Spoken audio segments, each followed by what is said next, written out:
Let's talk about Silver State. There's a lot of different options to choose from. What a great elk state. Unbelievable, managed for quality. That's our main point, is to have a quality experience with quality animals on the landscape. Anything to do with Western big game.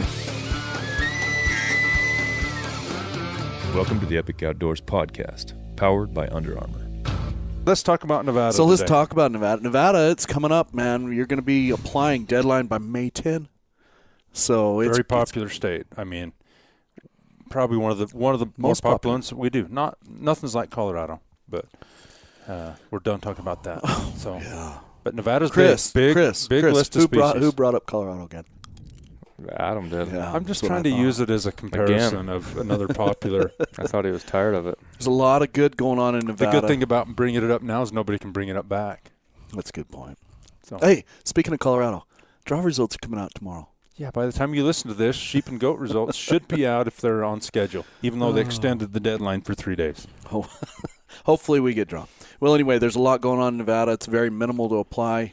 Having said that, it's not cheap either. You do have to buy the non-refundable hunting license. For adults, non-residents, it's $155, and then a per-species minimal application fee. And you can crank out 5 choices, all 5 of which are valid before it's time to apply. Kind of cool. Nevada has quite a few changes. They brought on some archery desert sheep.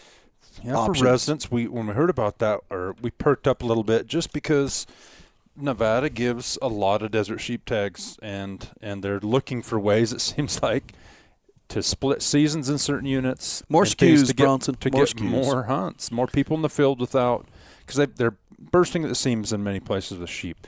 And they are offering some resident-only desert sheep options for archery this year with possibly – see how well it goes – maybe something in the non-resident future. Well, definitely that's what they're considering. And if they give enough tags, why, maybe they'll do that. So, pretty awesome. There were some unit adjustments. Dude, we're no longer able to apply for Spring Mountains at 262 country. No, that's a bummer. We did get to add a couple of the arrows and the bears, 244, 253, which haven't been in recent memory. It's been a long time. Pretty fun to change it up. So, maybe have talk about next level giants, they did No. prior years, In but general, it's definitely good. Yeah, in general, Nevada's moderated a little bit. They've had some brutal summers. They've lost some sheep, frankly, in some units where they rely heavily upon water. Still good numbers, no question about it, but they're not cranking out quite as many. We'll just call it mid-170s plus rams. That's getting really picky. Almost any desert sheep is a great desert sheep, and it's a must-apply for state. California bighorns, not a whole lot of change, tweaking some units, but 5 units available for non-residents. 5 choices on the application, put all 5 down. That's right. Pretty simple. Well, lots of great, I say lots. There's not a lot of non-resident tags given as far as elk are concerned, but there's a lot of different options to choose from. And what a great elk state. Unbelievable, managed for quality. Like our buddy Jack says, Nevada puts out a quality product. They take pride in putting out a quality product, and they view the hunter as the customer. Pretty awesome. Well, we say it quite often to people as we consult with them. Nevada's literally a once or twice in lifetime elk state for a non-resident. By the time you accumulate points enough to, it's a squared bonus point state. You can't really predictably know when you're going to get drawn. They just square your points. That's how many times you get thrown in the hat, so to speak. You can't predict it. So we generally stick to the type of hunts that we really want, because once you do draw, it's a 7-year waiting period before you can apply again. So then you get going again. It's, most people wait 15 to 20 years for elk tags. Isn't that a rough estimate? There's people I know that wait longer than that. But 15 to 20 is not out of the question. And so if you're waiting that long on average, and then you have to wait 7 years of a waiting period before you can start the second time, you're looking at maybe only one elk tag or 2 in your life. Yeah. So they don't have a lot of units that you can say, I just want better odds. I'm fine with 260 to 300. There's no such thing as better odds in Nevada. There's so few tags. That's right. Even the quote lesser units, you're still hunting 320 to 350 bulls. And even, hey, how about our hunt winner smashing a freaking 370 bull? That's right. In that northeast corner. That's right. So they really don't have a way to play the odds too much, except for some weapon preferences. But then again, the archery is still just as bad because you get to hunt the But I think rut. I think you brought up a little key line What did I do? Well, when you What? said, make sure like whatever you apply for, you really want. You know what I Yeah. mean? And we've Don't been if you overthink but Nevada too but hard. we've been talking about that. Like, it's one thing. Like, the tag game is kind of exciting. I got a I got something nobody's talking about. statewide antelope tag in Colorado. I don't know. Like, you know what I mean? What do you got? Okay, yeah. Where are you What have gonna you hunt? got? Like, Where are you so gonna you hunt? beat the system. Where are you gonna hunt? Congratulations. I mean, just be careful what you. Sometimes just the game, just the application game and tag acquisition. Feels like a win It's of a huge- monumental it is. proportions. Okay, and it is. Then what? Now you got to go make good on that. You have to spend some money on gas, outfitters, time away, whatever. You mean like some of those archery hunts that have been in Nevada August 15th to the 31st? Okay. Like some of those, the you elk, got one. Elk The archery? Yes. Oh, yeah. Those are some Okay. examples. Now, Like, okay, what do you be got? Be careful. Okay, what I've Velvet got, I've got bulls. a pre-rut archery hunt. It's going to kick my butt. For velvet in bulls. 95-degree weather. In 100. I don't know. But having said that, incredible animals. What was But it? like we were saying, just in general, not even Nevada, just in general, be careful what you get. Make sure you're wanting what you actually apply for. Yeah. Don't get too caught up in beating the system that your end result is you got something and now you're like, oh, my points are gone. Nobody was talking about that and I got Seems like you had an elk tag last year in Arizona. Yeah, I tried that. What did you do with it? There's this thing called point guard. That's my point. And I did the same thing, bro. So when you're looking at it, not for elk in Arizona last year, I want to make that clear. But in general, I've done plenty of those kinds of things where you're like, okay, I've got this tag, and the excitement wears off, and now it's like, all right, do I really have time to do it? Hey, and we love deer in Nevada. There's a lot of options, incredible opportunities. Deer's a different story. You can go every year. No waiting period for deer. They've got archery, muzzleloader, late archery in some units, 1 or 2 or 3 rifle hunts, mostly 1 or 2 in most units. If you aren't quite as picky, if you just stick to southeast Nevada, Lincoln County, White Pine, you're going to probably wait a while. That's right. If If you you wait just for stick the for the very very best of the best, and best. I've got a buddy with 20, I want to say he has 26 points. I don't know. Let's call it 25 to 7. I don't know exactly what he has, but I'm telling you, he is waiting for the best of the best. Super tough. Can't get drawn. And then there's been other guys with 20 points, 15 points or whatnot that have drawn. And so anyway, I think Nevada's one of those things. You can go out on a limb. Bronson, we talk about it in the publication. There's a couple of new units. I don't want to say new, but let's just say new in our minds as far as being considered an opportunity to kill a big deer. Yeah. And they're a little easier to draw, quite a bit easier to draw. Go try them if you got 10 points or less, especially 5 points. But 10 points or less, what do you get? And if you're a rifle hunter, go to the early hunt. Yeah, that's where the bulk of the rifle hunting takes place, the 5th to roughly the 20th of October.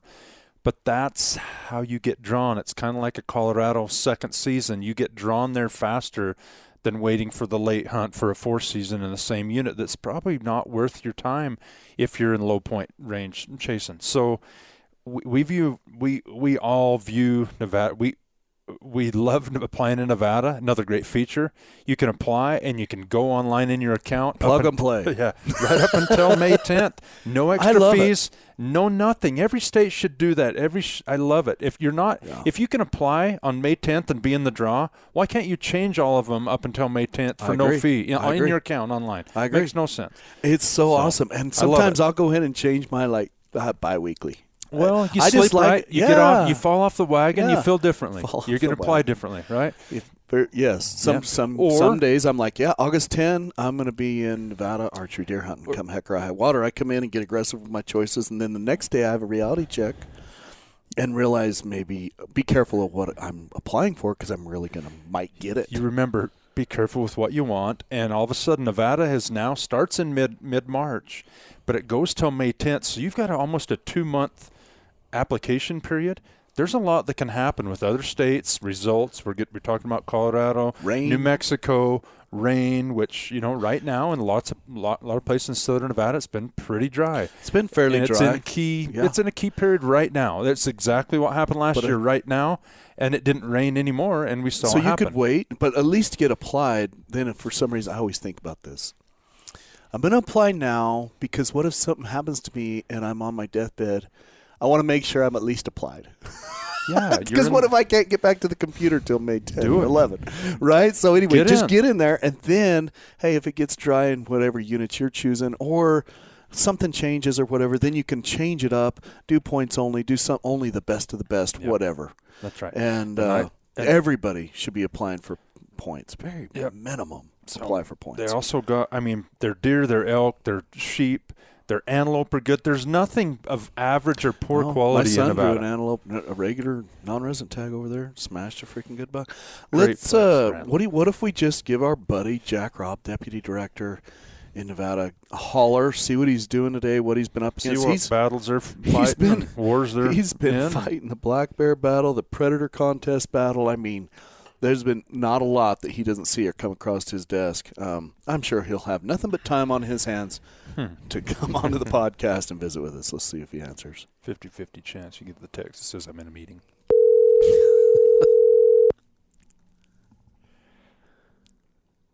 This Jack. What are you doing?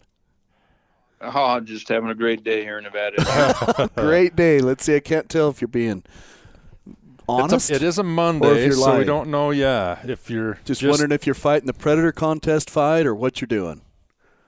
No, we're just trying to live through another legislative session and keep our head above water. So that's been the bulk of our time spent lately. Our legislature only meets every other year. So. Really? I didn't know that. Did not know that. Yeah, every other year for about 5 months. So we're putting the grinder pretty hard for a 5-month period every other year, and Interesting. see what comes out. Wow. Yeah, that's interesting. I did not know that. I didn't know. I figured all states was 2 to 3 months every year, and so they save up bills, proposals. They come at you hard when they get that 5 months. Is that what you got going on in the background? I can hear. Yeah, that's about it. Hey, so what is going on there in Nevada? I know you've dealt with a lot of different things. Is there anything interesting at the legislature? Anything crazy going on? I know, of course, we've got this year's applications and some of the different units and whatnot, but kind of overall, is there anything state of Nevada? The only bills we currently have down there that are agency bills, we're trying to come up with an electronic big game tag option, and to get there we need some legislative changes, and then some small changes for senior citizens that are residents of the state of Nevada, the requirement for how long they have to live here to get that reduced license. We're trying to shorten that to simplify things, but besides that, everything's pretty good. Other people have good ideas for the Department of Wildlife every time that they try to bring forward, and we've been avoiding most of those this year and doing all right down there. So it just takes a lot of time. Yeah. Well, and some things can impact you greatly. Some things you want. You got to get sponsors on board to get stuff passed, like you said, to improve some of the language, get it cleaned up and whatnot. But it's just a necessary part of it, I guess. It's not all just guzzler projects and issuing tags and all that. But regarding that, what if anything is new and noteworthy in your mind? Jason and I have talked a little bit about Nevada today already, and we talked about the long application season. It runs clear till May 10th. We love, Jack, your ability in Nevada to be able to change your applications right up until the deadline if something changes in your mind, or you just sleep different. Jason gets up with a crook in his neck, can't draw his bow back. He's got to go change from archery applications to muzzleloader and rifle. Hey, I love that feature. Yeah, I love it. We really and do. Jack, a lot of this comes from you. I know, especially like the application season date of being clear till May 10. It's starting early. I mean, you and Tony have been working hard on that kind of thing and made a lot of change there. And we're trying to, we've talked about it before, the Western big game dance that everybody plays every year. And you look at when other states open up and when their results are released, and we're just trying to find that spot that we can get results out and people can still make moves to get to other states, but then we're behind other states, and people can make informed decisions whether they want to come to Nevada or buy bonus points that year, or it's the dance everybody plays every year. Well, we talked about that it's nice because as non-residents, we play a lot of different states, and you guys have made it to where we can, it's kind of nice you get a few draw results. If we're absolutely slammed, we could do points or whatever, but at the bare minimum should be doing points.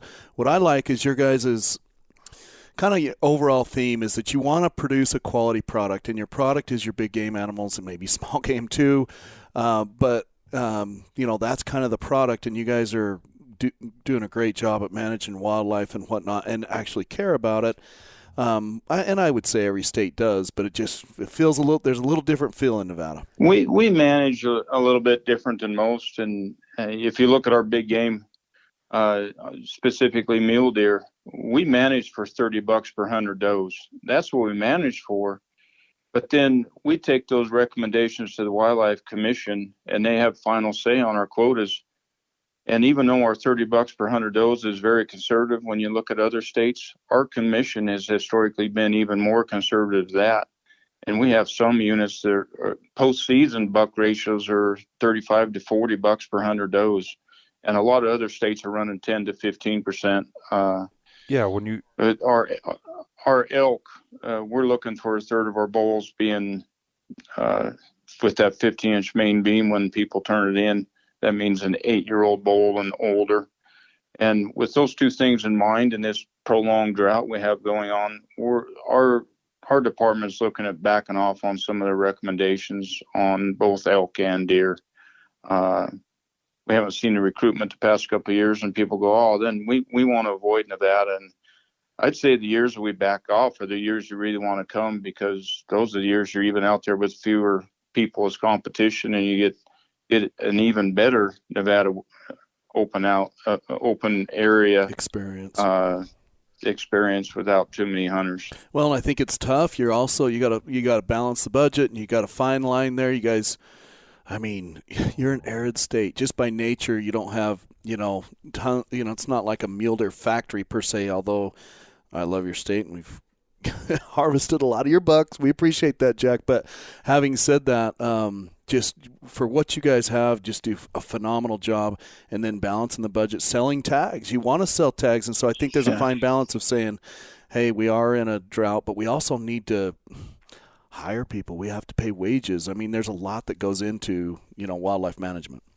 And I'm glad you bring that up, because our sportsmen, our Nevada sportsmen say that on a regular basis. Out in Nevada, they're just selling these cow elk tags for revenue.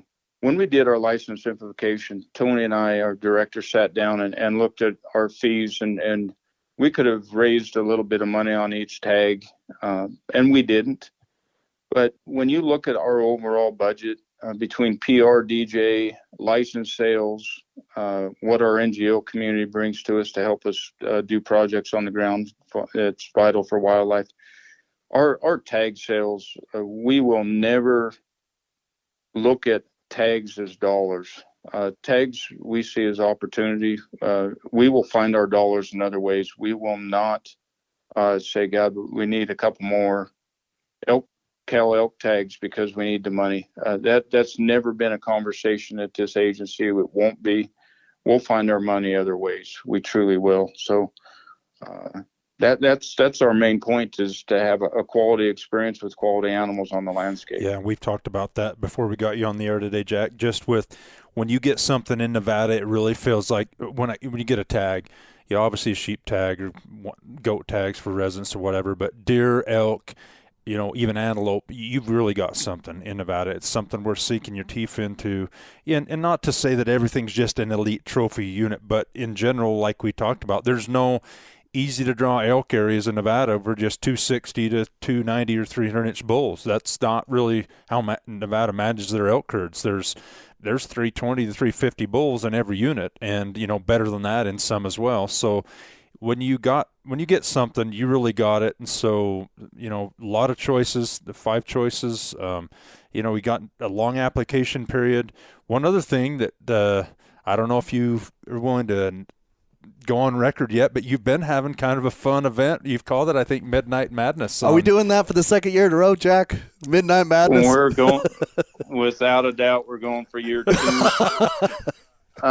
There's no doubt in my mind. Tell us why, because it's pretty awesome. We talked about a minute ago when we talked about being able to change your applications. That seems to me like just a no-brainer. If somebody can wait until the 10th of May and apply, and their choices are in the draw, why can't me either apply at April 5th or 10th, change mine up until April 10th with no repercussions, you know. Obviously, they can in Nevada. We're just saying, why don't the other states follow suit? They either don't let you, or you've got to withdraw your whole application and resubmit it and pay another fee and all that. Or in a lot of cases, they just don't let you do it. So then there's the draw results. A lot of times it's just this cloak of mysteriousness out there of what and when and how. This is not the case in Nevada. You know, it's going to be a celebration. Yeah, that's right. It used to be the Friday going into Memorial Weekend, which it's not really lining up always with that now, with some of the differences in application deadline. But I think, is it set for the May 26th ish, somewhere right in there? Well, the commission meeting to set all the quotas are 7th and 8th of May this year. Our application period closes on the 10th. I would encourage everybody to get in, do their applications, and then if they need to change their mind, it's an easy change. You can just click on if you get into your species, you click on the box of where the species are. You can move it up and down. You can change orders. You can delete, add, whatever, but then you're 99% done. So I'd encourage people to get in and get at least started. 10th, 11 o'clock, we shut down the application period. And as soon as we shut that down, we start doing sample draws. We make sure all the business rules are applying correctly. Everybody's bonus points are being applied correctly. And then we have about a 2-week turnaround. We'll do the draw. We're anticipating Monday the 24th, about 8 a.m. local time, 8 to 8:30 local time in Reno. We're going to display that on YouTube as we historically have. It's boring, It's Jack. exciting. And it's so exciting. boring. We sit there and stare at a computer. Pretty soon the guys get bored and walk away. I'm going to tell you, it really worked out well last year, and we're going to try to expand on it. There's a lot of questions sportsmen have, and we do live questions and answers during that period. And it really did pay off last year, and it answers draw sequence. It answers a lot of things. Well, I think that's kind of cool. So, you're doing that. You don't have to do it. It's not like you're going to gain more sales or license revenue by, having people apply after they do the question and answer. For all intents and purposes, you don't need to do the question and answer session. It's over with. The draw is occurring. And so I think that's another testament to you guys reaching out to your customer, the hunter, and, answering questions, just doing things, out of the ordinary. It's outside the box. Like, you're treating it like a privatized business. You're treating them like they truly are a customer. They are a customer. That's what keeps the doors open. That's what allows us to do good things on landscape or wildlife. With that draw, with the draw going the 24th, 8 to 8:30 a.m. local time here in Reno, those results will be out. We want to make sure everything is solid on that draw. So we really run it through its paces with built queries, making sure, like I said, that in our test draws, business rules are adhered to. Everybody got their bonus points. Everything that's in place needs to stay in place. So I'm expecting 11:30 to midnight on the 25th. Results will start hitting. And we had some frustration last year, Midnight Madness, because everybody thought they'd tune in at midnight and it was just going to see it on their account. Midnight, it was midnight Pacific time or something. It was like 1 a.m. our time. Yeah. Very frustrating. Yeah, I'm sure it was. But when we hit the button, it's an algorithm, and it goes out and it charges credit cards first. Yeah. And then it updates the accounts and emails get sent. So 2 a.m. just Pacific time. It's going to take several hours, 2 hours or so to load that in.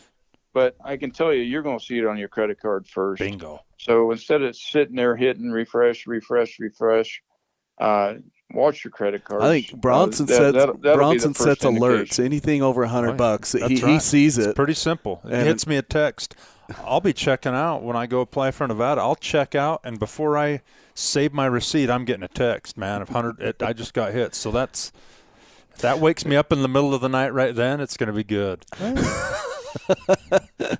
I guess if they're born after 1960, is that the day? in Have a Nevada? hunter ed card. Yeah, they better have a hunter education card. Now, on the hunter ed thing, if you've applied in Nevada before, you're good to go. Yeah. If you want to get in this year, Yeah. please come in early, get your hunter ed cards. They have to be certified. Mhm. So we have you scan them on your phone, send them to us. Yeah, but Jack, I mean, non-residents can take a course in your state and not even do the field day, right? Without a doubt, online only. So anybody out there with kids, if you're listening and your kid needs a hunter ed card, do it online in Nevada. It counts in all of these states. You don't have to be a resident of Nevada to take their course, right? That is correct, and we would encourage anybody to take our course. It's a good, solid course that we truly believe in, and will keep you safe in the field. My son he wanted to start applying his girlfriend for points across the West. Anyway, I said, go to Nevada and do it online. Sure enough, they did it. So she's got her hunter ed card in Nevada. Well, anyway, that's awesome. I think there's a lot of things going on, like Bronson was talking about with elk, and I think it morphs over into all the species. But there's a 350 bull in each of these units. Adam and I were up early the other morning, cranking on the mag, and we're like, just think about it. I mean, we're careful in the magazine. We paint a very realistic picture for the average hunter in what you're going to see, 320, 330 bulls, 340 bulls, 350 plus, and we try to paint that picture, but honestly, you could kill a trophy bull in any unit, and that's just rare, and I think it's that way for most species. I know you guys had some quota recommendations coming out, and it sounded like, and Jack, you don't have to elaborate perfectly, obviously the commission meeting's coming up, but it sounds like you're going to give a few more tags in some of these units, maybe a few less here and there, but generally speaking, in regards to desert sheep, about the same number of tags you had in the past. Yeah, we may be down a couple % on our deer and elk. Desert sheep, it's going to be most units fairly steady, and you talk about quality in a lot of units. I looked at it the other day. We harvested, because you have to check in your sheep when you take one, 29 rams that over 168 Boone and Crockett scored. So 29 rams, but the main thing that I want to point out, that came out of 15 different units. So a sheep tag in Nevada, there's a chance to stumble upon a great big ram in a lot of units. I know a lot of people look at the Muddies and McCulloughs and the Bears, and they think that those are the only three places that have big sheep. And I can tell you, there's big sheep everywhere. I'd rather have a sheep tag in my pocket looking for a big sheep than sitting at home still waiting for one of those 3 units. So I like it. Load up your 5 choices. Well said. And I can tell you, with some of our drought conditions, we have populations that are 100% reliant on artificial water guzzlers. And we flew into some of these guzzlers last time as many as 4 times. We moved in excess of 100,000 gallons of water under a helicopter last year. And when we see that type of impact water-wise, we know that the vegetation isn't getting the water to grow more feed for the animals to survive. So we're actually going to up a few quotas in some of these areas, trying to reduce the impact to the animals on the landscape and make it for a healthier population going forward. With that being said, the area that we're going to raise some of the tags in, we're averaging over a 7-year ram on all the rams harvested over the last 10 years. So it's not like we're going to have a biological impact on that species, on that one population. We're just trying to reduce the numbers, but we know there's a ton of old age class rams in the Muddies, and there will be a few more tags this year, which means more opportunity. But we do think the best thing we can do for the animals is reduce that population a bit. I think you said, if I'm not mistaken, you actually spent time in the Muddies yourself, and I think that's impressive and adds to your credit of what you guys are recommendation, that you've seen it with your own eyes, and it's not something you're managing just from a formula on a computer spreadsheet or paper, that you guys are actually in the field doing it. And you yourself spent time, I may be wrong, but wasn't it in December there? Yes, I have an addiction for chasing sheep, and a very close friend of mine drew a sheep tag in the Muddies, and there's a good number of tags and muddies, and people go, God, I don't like that place because it's just so busy. Well, it's busy the first 3-4 days of the season. We waited 2 weeks, went down there, and we only saw one other hunter in the field, and that was when we were in our side-by-side. We passed them on a main access road on a side-by-side, and that's the only time we ran into people in the field. So don't look at those numbers of quotas and go, man, it's just going to be busy down there. It'll be busy right at the beginning, but if you wait a little bit, you can go in and have a quality experience. And we just saw ram after ram after ram in that unit. There is not a shortage of rams without a doubt. And we're just trying to increase the take a little bit. We're going to try to give some sheep to Utah this year again. We'd love to give them 50 to take that additional impact off that habitat until we get some moisture to bring things back a little bit. Yep. We're just looking for a release valve, and trap and transplant has been a good release valve, and we'd love to give some to Utah, and we're currently working on that as we speak. We'll take them. Well, and our experience has been the same as what you've said.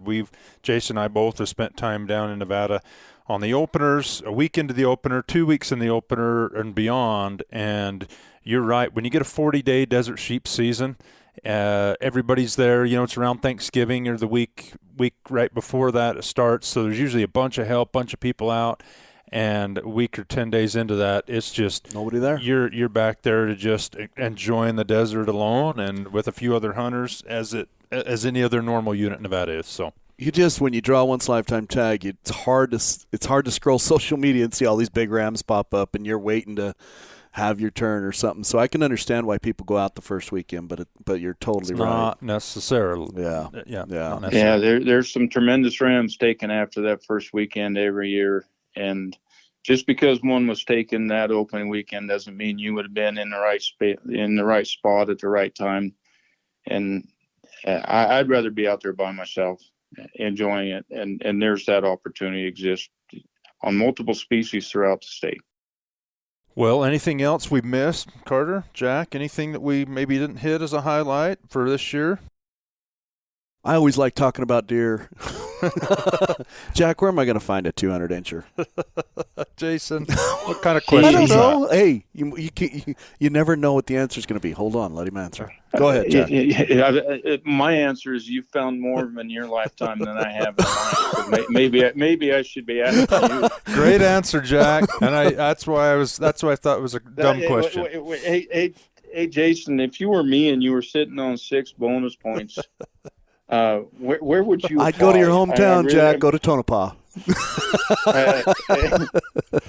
That's part of the problem. No, I was waiting for that Tonopah comment. We love Tonopah. Hey, anybody out there listening, if you haven't been to Tonopah, Google it, and then you may or may not want to go. What do you think, Jack? I was down there over the weekend. I'll be down there 2-3 more times before Memorial Day weekend, without a doubt. I'll tell you one thing. Might be looking for some sheep to see if we need to change some of my friends' application strategies. Yeah. One thing we love about Nevada is you can drive. Bronson, you've done it. I've done it. We can go out and predator hunt with our kids or whatever, but you can drive for hours and not see people. Like it's one of the last places on earth it feels like you can go out and just have a crazy wild experience and be somewhat alone. Yeah, that's right. Yeah, a few years ago, Calcomai has to come to Nevada every year in August to do a presentation of the big game application period and basically a state of the state. And we had a meeting in Caliente, and we were going to come back to Reno and work a few more days. And we went from you guys are familiar Highway with this 50? from Alamo up to Warm Springs. Alamo up to Warm Springs. And we were driving, and the Calcomai guy was driving. I said, "Hey, Scott, you need to put the car in the middle of the road, straddle that center line." He goes, "But there may be oncoming traffic." I said, "Well, you can see it for 15 miles, and I can tell you there's nothing coming now. It's safer in the middle of the road." Speedometer should say triple digits. You can drive down a highway in the middle of the road and not have to worry about anything. It's a good place to be. Well, how many times have we made that trip? And I don't know. Do you ever get pulled over out there? We tend to hit some high speeds out there because there's nobody out there. You know what I mean? Well, Just average. I'd like to say I never get pulled over, but I'd be lying to you. Yeah. They sneak up on you right when you get real comfortable. Yeah, that's right. Well, I like what you were saying. There's a trophy ram in any of these units. Same thing we've talked about elk. Same thing for deer. Bronson and we take in a lot of photos. We take in a lot of, customer comments and whatnot, and antelope as well. Like Adam's saying, it doesn't matter where you're at. I've seen some big old bucks in no-namer units, near Reno, and not even the named units right there with the late season dates. I mean, we're talking the no-namer units, and it's just impressive. Anybody that's willing to work hard, there's something out there for anybody at any point level. So, amen. Huge proponents of Definitely people applying. Obviously, you've got some different programs. You got the Silver State tags to apply for. You got the PIW tags, the Dream tags. Yep. I mean, there's a lot going on as far as not just the regular state tags. You guys have been creative in these other programs that allow guys pretty cool opportunities with, a wide variety of season dates, some of which are 3 or 4 months long. Some of them are any open season date like the Dream tag. Anyway, you want to comment on some of those opportunities as well? Those are great opportunities, and we've talked about it before. How many years do you get to apply, and how many years are you going to be able to hunt as hard as you think you can hunt? And if they give you multiple opportunities to get into the game, you need to get in. PIW, Silver State, Dream Tag. But you bring up a point of new ideas on how to get people into the field. You guys are well aware that you can return a tag in Nevada up until the day before the season starts. Yeah.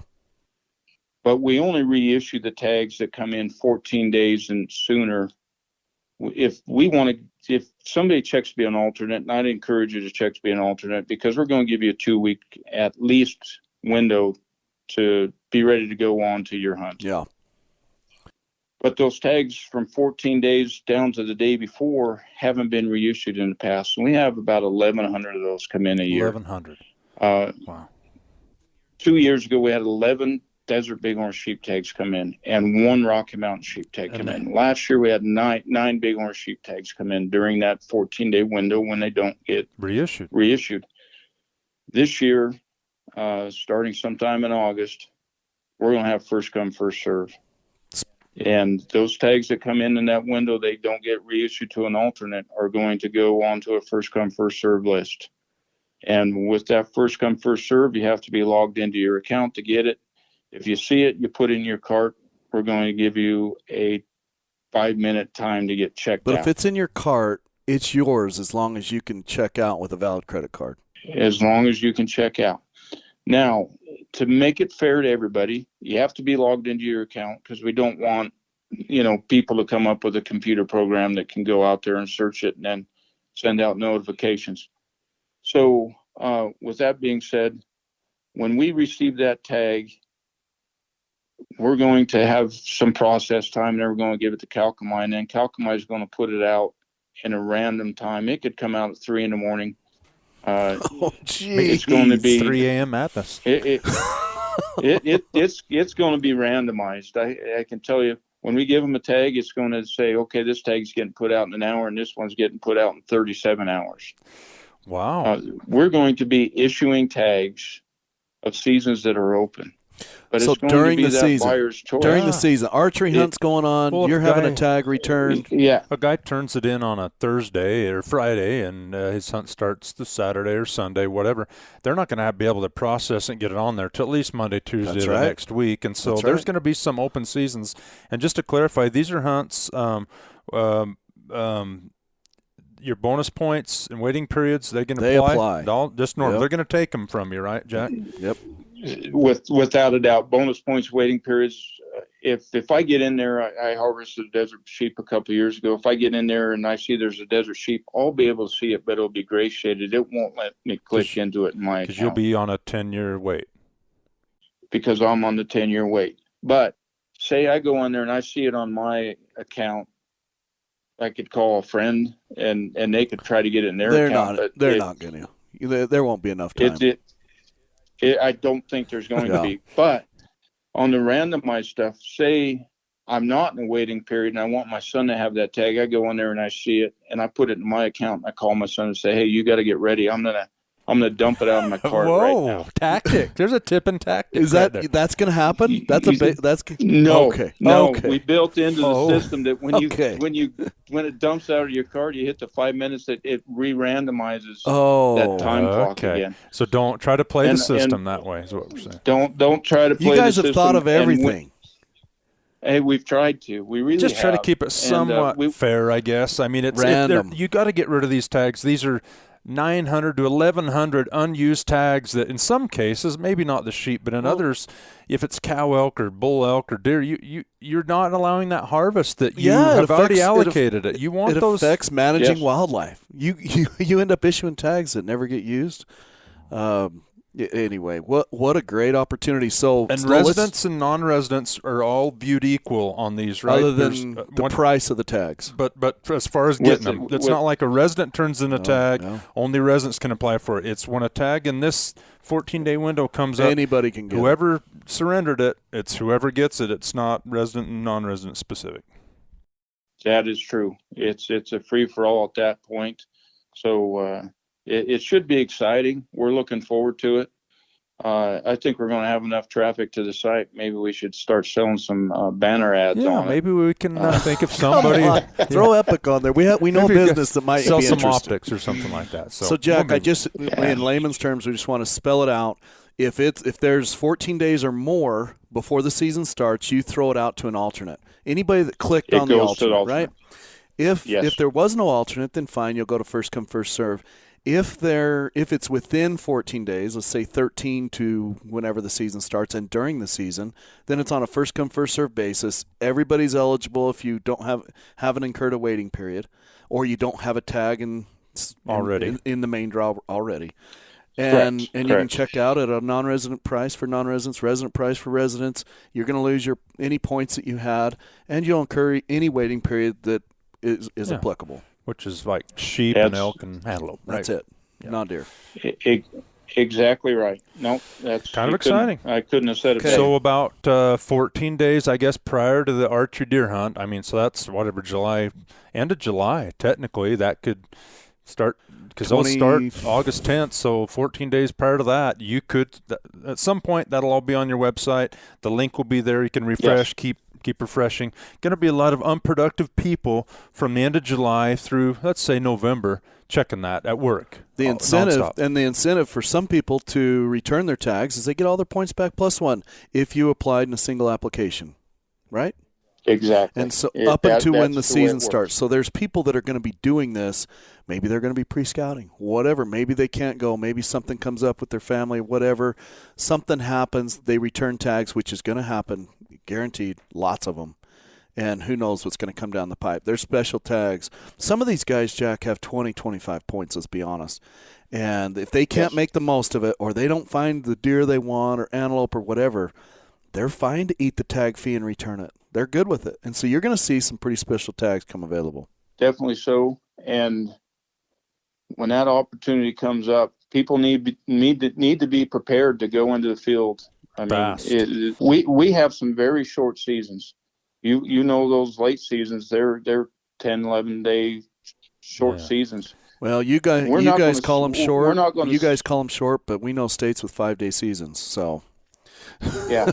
We're going to have when that tag's up, it's going to show how many days are left in the season also. So you're making an informed decision. You're attesting, I will take this, I will buy this, I will lose my points. I know I have 4 days left to hunt or whatever. Yeah. So that's how that's going to work. Well, appreciate you thinking a little bit differently or outside the box, or just making a solution is basically what it is to reissuing 1,000+ tags a year, it sounds like, that have not been used at all. Just, you got the permit fee from the first guy, but nobody got to go harvest the animal. And, it's kind of the same thing. The Silver State, the Dream, PIW tags, these are fundraising mechanism tags, all with earmarked funds in different categories.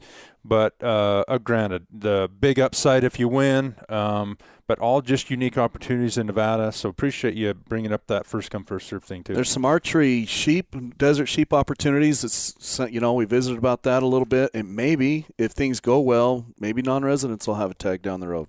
Definitely so. And we targeted those areas that the sheep weren't relying on those artificial waters, that there were some natural waters. So it'll be a harder hunt. If we targeted those areas, it was just artificial water, it could make the hunt a lot easier. Yeah, you just have blinds stacking on guzzlers. It would be. And that's a good way to hunt in some of that country. They're relying on water, but you're also wanting it to be a sporting opportunity. Yeah, so we're dipping our toe in the water, and if it works out all right, we'll expand it maybe. Throw in some non-resident opportunity in the future and see where that goes. And on our applications, you can apply for elk and deer and everything, muzzleloader, archery, and rifle on the same application. So mix and match. Going forward, you could put in rifle for the first few choices, and then put in archery for, unless you're diehard archer, that might be your first choice. But you can mix it up. Well, and I think also you're offering non-residents the opportunity to draw on muzzleloader antelope tag. And, adding a lot of resident opportunities as well. So obviously that's worked out well for you. And Adam and I like to call it more SKUs in the business world. There's just more opportunities and more options to put down as one of your 5 choices. Definitely so. All right, Jack, is there anything we're missing? Like, I know I didn't get far from out of you where to apply from deer, but anything else? Anything else that you want to offer? Neither did Jack get any good advice from you, Jason. I told him to go to Tonopah. He knows that country. Okay. Bronson, we've always said it. Go in your backyard. You should hunt where you are close to home and you can hit it hard and scout hard. What do you think? Where you're comfortable. That's right. Yeah. Yes. The only other small change we made this year is gender-specific draw. We're going to be drawing all the male species before the female. Like on the desert bighorn, ram, and ewe stuff, right? Because a guy could draw a ewe tag, and it kind of kept him from drawing a ram tag in the past. It could have happened. It would have been so rare, but it did make so people didn't put in for that ewe. This year, we're going to draw the rams before the ewes, the bulls before the cows, the horns longer than before, the horns shorter. All that. And we're actually seeing an uptick on some of the female species applications this year because of that change. But just trying to spread out that opportunity to multiple people. Well, I think it's awesome. There's a lot of guys out there just wanting to have a tag, just kill a cow or anything and whatnot. So anyway, and that gives hunting opportunity. It helps you guys manage wildlife populations and whatnot. And so I think that's a nice change, actually. People don't want to be kicked out of the draw. They would, obviously most guys, hunters, gals, whoever, would prefer to draw, buck, bull, ram, billy, exactly. Whatever. That's right. Yeah, first. At least be considered for that first. And then, especially if you're a Nevada resident, I realize there's still a fair amount of non-residents probably do cow elk and all that. But if you really understand how they're doing the draw, there's nothing holding you back from putting in for a cow elk tag somewhere. Or if you're happy or want to view desert bighorn for a collection, I guess do it now that you know that you're not being kicked out of the draw from your ram hunt. So, Carter, there you go. I agree. You've killed 2 desert bighorn rams. How about a ewe to go between them? No. How come? 'Cause I don't know. I'm fine with people doing it. I think it's a valid management tool. But I don't know, something about killing moms. I don't know. Just not my thing, but there's a lot of guys that do it, and I'm totally cool with that. Yeah.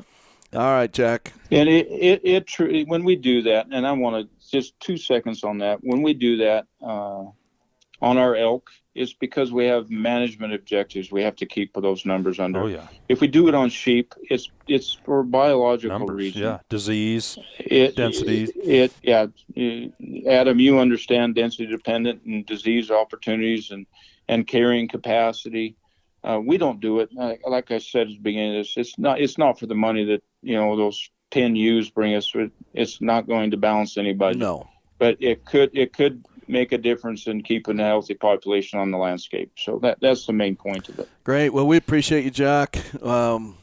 all the hard work you guys are dealing with over there in Nevada. There's times I know you're not dealing with some fun things like, political things and all Yeah, that. That's a lot part of of the job. black bear, predator, whatever. There's just a lot that goes into it. But anyway, Appreciate. I couldn't work at a better place. I'm still just so happy to be here. So Well, thanks for taking a few minutes with us today. We appreciate it. We'll give another shout out to you prior to now on the deadline, but wanted to get this podcast out for everybody to listen to talk with one of the top dogs about the highlights of Nevada. So that's appreciate right. it, We Jack. covered it in our April magazine. Jack, I think you read that magazine even. I did, and I called Jason and said, boy, I'm really impressed with the detail you guys put into these. I truly am. Knowing the areas in the state as well as I do, and reading it and the accuracy of the information that you guys put out, you guys are spot on, and you represent it well, and I can't thank you for the help. Awesome.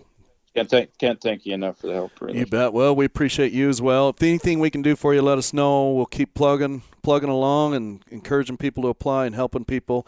Everybody out there, if you're listening, you can refer to the Epic Outdoors April 2021 issue. Can't believe it's 2021 already. Anyway, we covered the entire state of Nevada. If you have any questions, give us a call. Adam and I, Wyatt, Devin, everybody here at Epic Outdoors is willing to help you. 435-263-0777. Get on www.ndowlicensing.com, www.ndowlicensing.com. That'll take you to Calcomy's site where you can get into your account, and apply. So Thanks, Jack. Appreciate your time. We'll let you get back to other irons in the fire, but we really appreciate your time today. I really appreciate the call. Call anytime. talk to you later. Thank you. Bye. All right, bye. Good. I'm glad he brought up that first come, first serve. That was a change, and It's it's a going to be huge interesting. It was just basically for all you people that had that stripped from you for Colorado for this year. That once again I mentioned the word Colorado, but guys, come on, I've got to say that again in my life. I can't just swear it off till next app season.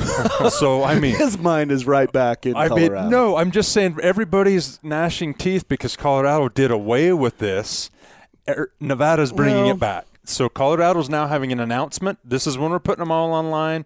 I think Wednesdays at 10 or 11 a.m. so they didn't totally do away with it, but it's not there's no, in the middle of the night, no randomness, no, Right. I was there at 3:30 on a Friday and Right. got a tag. They're going to come out with a list and say it's a free-for-all starting at 10 a.m. on a Wednesday, every Wednesday. And everybody's on there at the And same so time. Nevada's just going to be randomness, I guess, guys. There's There's going to be some guys. Midnight madness, 2 a.m. I don't know. madness, I have 3 yet a.m. to see madness. it, but you know what? You can program a computer to do anything. It's not like Calcomy's is going to be sitting awake wondering, let's just throw this tag out there. They're going to program it. Yeah, Don't that's you right. think? Yeah. Don't I you think think, they're going to Chris? have fun. A desert Yeah. sheep tag, 3:34 in the morning. Who's up? Who's up? Some crazy Anyway. night owl is going to be getting a sheep tag. So anyway, have at it. It's going to be awesome. It's going to be fun to see how this plays out. Just, again, there's a lot of evolving things that happen in these different states, a lot of changes. We're staying on top of these things. These are opportunities. They provide opportunities to get tags, and that's what we're all about here at Epic Outdoors. So Appreciate you listening to this Epic Outdoors podcast. Hope you learned something today. I guess let's go back to work. yeah, Go back to applying. have a good day, everybody.